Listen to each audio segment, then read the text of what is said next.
വന്യജീവി ആക്രമണത്തിൽ കൊല്ലപ്പെടുന്നവരുടെ ആശ്രിതർക്കുള്ള നഷ്ടപരിഹാരം 10 ലക്ഷം രൂപയിൽ നിന്ന് 14 ലക്ഷമായി ഉയർത്തി ദുരന്ത നിവാരണ വകുപ്പിന്റെ ഭേദഗതി ഉത്തരവ്.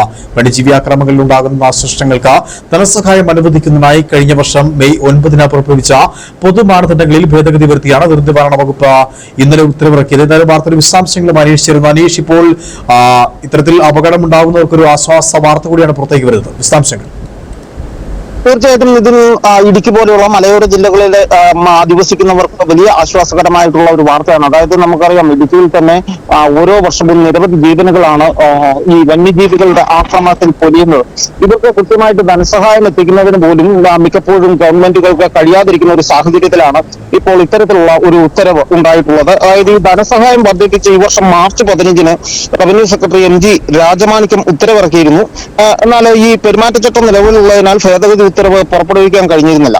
അപ്പോൾ ഈ വർദ്ധിപ്പിച്ച തുകയിൽ 4 ലക്ഷം രൂപ സംസ്ഥാന ദുരന്ത പ്രതികരണ നിധിയിൽ നിന്നും, അതായത് SDRF ഫണ്ടിൽ നിന്നും ബാക്കി 10 ലക്ഷം രൂപ സംസ്ഥാന വനം വന്യജീവി വകുപ്പുമാണ് അനുവദിക്കുക.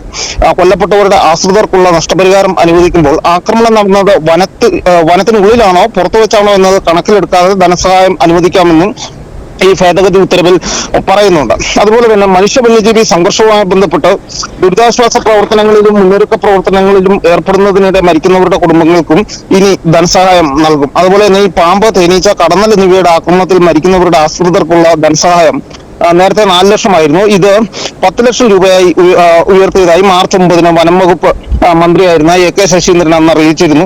എന്നാൽ തുടർന്നുണ്ടായ ആശയക്കുഴപ്പം നീക്കാൻ വനം വകുപ്പിന് കഴിഞ്ഞിട്ടുമില്ല. ഇന്നലെ പുറത്തിറക്കിയ ഭേദഗതി ഉത്തരവിലും ഇതേക്കുറിച്ച് യാതൊരുവിധ പരാമർശമില്ല എന്നുള്ളതും ശ്രദ്ധേയമാണ്. എന്താണെങ്കിലും ഇടുക്കി അടക്കമുള്ള മലയോര മേഖലകളിൽ വന്യമൃഗശല്യം അതിരൂക്ഷമായിട്ടുള്ള മേഖലകളിൽ ഇത് വലിയ ആശ്വാസമാകുമെന്ന് തന്നെയാണ് കരുതുന്നത്. ശരി അനീഷ്.